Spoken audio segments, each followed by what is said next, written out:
tal? ¿Cómo están? Bienvenidos a este nuevo programa. Yo encantadísima de volver a compartir con esta audiencia esta nueva brújula. El programa de hoy consta de una entrevista con un solo invitado y amerita detenerse a escucharlo. El fiscal Juan Pablo Baños, perteneciente a la Fiscalía de Casilda, visitó la ciudad de Carcarañá. De esta manera conseguimos una nota en el coworking de la Mutual Independencia. La charla fue amena, donde hizo un poco de docencia sobre el funcionamiento de la justicia penal, habló de seguridad y de muchos otros temas de suma importancia. Vamos entonces a la entrevista.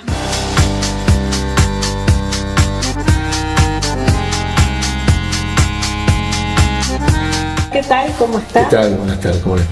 Bueno, nos gustaría tener una charla más que todo informativa, porque es lindo saber, hoy en día la seguridad es un tema totalmente sensible para la sociedad, yo creo que todo el país está en una de las cuestiones más importantes, el tema de lo que es la seguridad, la delincuencia, y es lindo que nos cuenten cómo funciona ese aparato que se ocupa de lo que es la prevención del delito, de lo que es la persecución del delito también.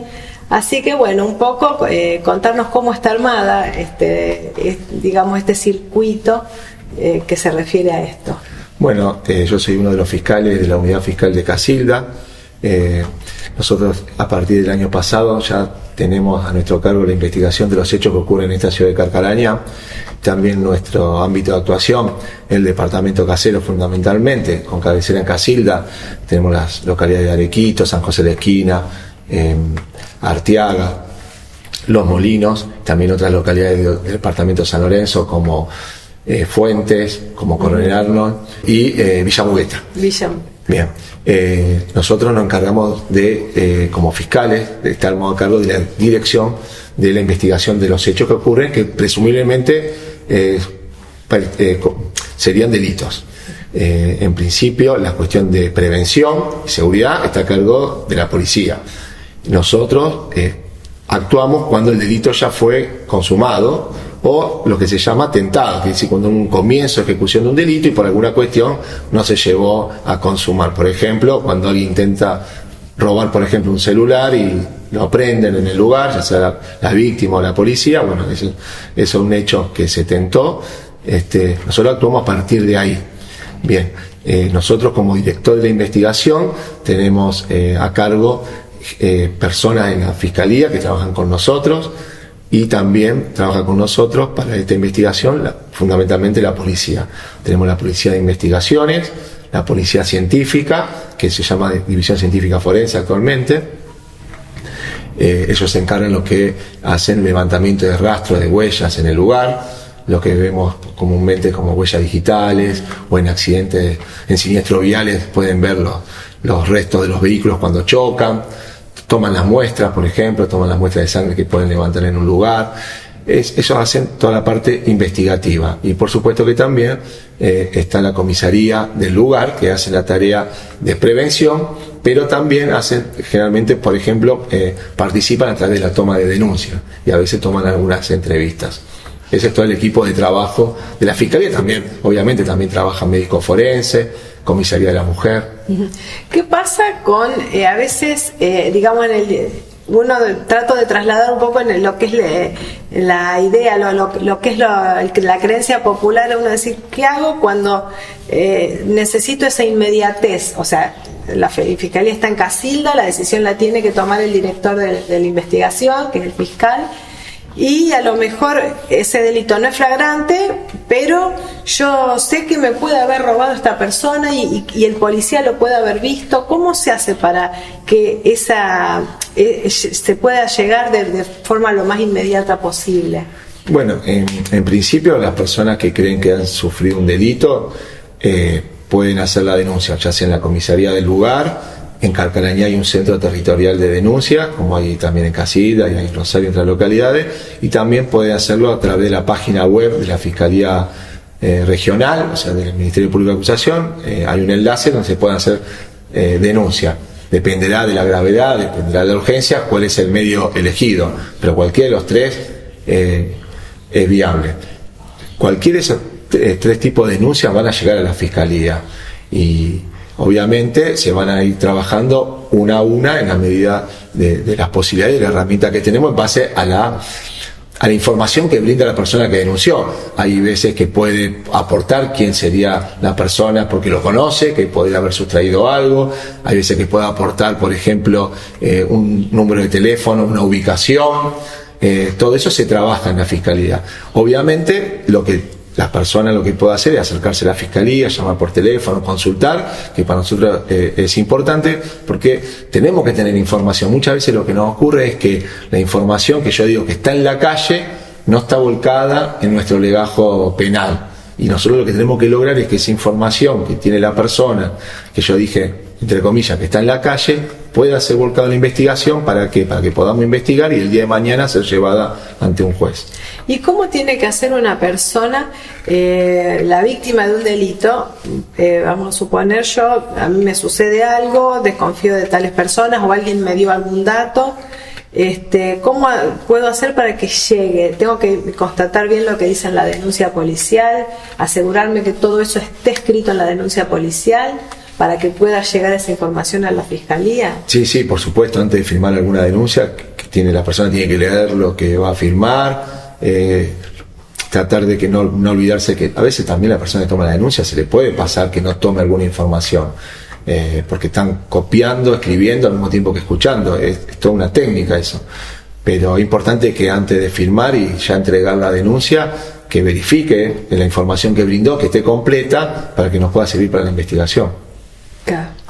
Te hago la última pregunta así por ahí casuística y después vamos a seguir hablando de otra cosa más general. ¿Qué pasa, por ejemplo, cuando a veces la víctima le van llegando esos datos a medida que pasan los días? Porque eso suele suceder, que en el momento sea una confusión, pero luego un vecino le da un dato, el otro le da otro dato similar en cuanto a zonas, a lugares, a personas que pueden haber estado involucradas. Es muy importante que la persona amplíe la denuncia, que amplíe esa información. Lo puede hacer en los mismos canales que dije antes, en la comisaría, puede ser en el centro territorial de denuncia, puede ser a través de la página web, incluso en la misma Fiscalía, lo puede ampliar. Lo que sí hay que aclararle a la gente es que entiendo la situación del vecino que no quiero dar su nombre, pero para que la información pueda ser de calidad y ser llevada en un proceso penal, ese vecino que nos dio la información también tendría que, en principio, brindar ese testimonio con nombre y apellido. O sea, el inicio es la persona que dice, me dijo tal persona tal cosa. Bueno, después tenemos que seguir con la investigación y tratar de lograr la información, lo que podemos decir de primera mano, o sea, de la persona que vio algo directamente. Claro, sí. Es todo un tema, así que a veces después pasa eso, el no querer involucrarse, pasa que no pueda llegar a los papeles. Sí, y uno entiende a la gente, pero en la investigación penal la información nosotros decimos que tiene que ser de calidad, tiene que ser controlable por la defensa de la persona que va a ser acusada, claro. Y por eso es que se debe tener la mayor cantidad de datos posibles para poder cotejarla y ser investigada y acreditada. Claro. ¿Cómo es esa relación a lo mejor de trabajo? Por ahí no hace falta que seas tan exacto con o que lo digas tan en la realidad, en el día a día, pero esa relación juez-policía, policía de investigación, se complementan bien, ves que sale fluida, digamos, el caso, el tema de la resolución de las causas. Es clave en este tema, como en todos los órdenes de la vida, el trabajo en equipo. Yo entiendo que el trabajo en equipo es fundamental para lograr los objetivos.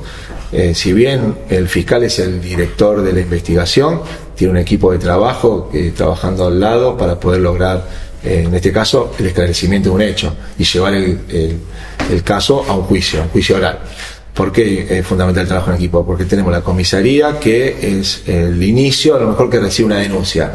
Y es importante que el sumariante, al tomar la denuncia, pueda buscar información que nos sirva de guía para orientar esa investigación. Y el órgano que se dedica a la investigación es la Agencia de Investigación Criminal, que tiene la sede en Casilda. Y ellos son los que se encargan de realizar todas las primeras tareas investigativas. como dije antes, la policía científica o división científica forense, que es el nombre actual, es la que puede ir al lugar para, por ejemplo, como dije, levantamiento de huellas digitales. Toda esa información la tiene que volcar en el legajo que está a cargo del fiscal, y nosotros como fiscales, con el equipo de trabajo de la Fiscalía, la analizamos para primero tratar de reconstruir el hecho, reconstruir el posible delito, y después vincular a una persona como posible autor. Y una vez que tenemos esas evidencias que lo probabilizan a una persona como posible autor, como por ejemplo el testimonio de un testigo que lo ve a alguien cometiendo un delito, o también para pedir un allanamiento, donde en un allanamiento se le pide al juez que autorice ingresar al domicilio de una persona que se sospecha que cometió un delito y que puede tener el elemento sustraído. Si en ese domicilio se encuentra lo que se ha robado, ya es otra evidencia más. Todas esas evidencias se tienen que llevar a una audiencia. La primera audiencia se llama audiencia imputativa, donde a la persona que se sospecha que cometió un delito se le dice, yo lo explico en palabras más llanas, se le está diciendo que probablemente cometió un delito, y estas son las evidencias que tenemos, y el juez ahí puede decidir si dispone una prisión preventiva o no para esta persona ante el pedido del fiscal. Pero lo que debemos tener presente es que solamente los jueces otorgan la prisión preventiva cuando se dispone de ciertos requisitos, que el código es muy estricto. ¿Por qué? Porque la presunción es de inocencia en nuestro sistema constitucional. Entonces, limitar la libertad de una persona ante una condena firme, tiene que haber ciertas garantías para el justiciable. Y en ese caso nuestro código da requisitos muy específicos que nosotros los fiscales debemos cuidar para no cometer otro delito nosotros, que sería abuso de autoridad. Claro. Son herramientas que tenemos, pero que tenemos que ser muy cuidadosos, y la ley nos exige ser objetivos. Nosotros nos dice que tenemos que ser objetivos. ¿Qué significa esto? Que debemos analizar la evidencia objetivamente y no según nuestro parecer. Entonces, una vez que se cumplen esos requisitos, podemos solicitar una medida que nosotros llamamos de encierro mientras dura el proceso. No significa que una persona sea con certeza culpable ni que tenga una pena, no. Nosotros creemos que probablemente cometió un delito y que, porque se dan ciertas condiciones, deba continuar el proceso en encierro, en prisión preventiva, hasta un evento de juicio.